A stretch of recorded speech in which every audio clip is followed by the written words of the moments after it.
आज हामी कालीगण्डकीको तीरमा पानीको बहाव नाप्नलाई एकजना बुवा हुनुहुन्छ।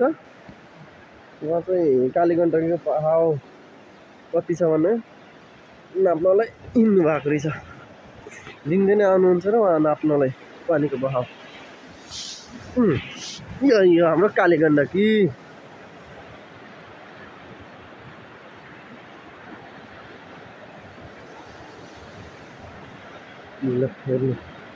ए यहाँ रहेछ मिटर।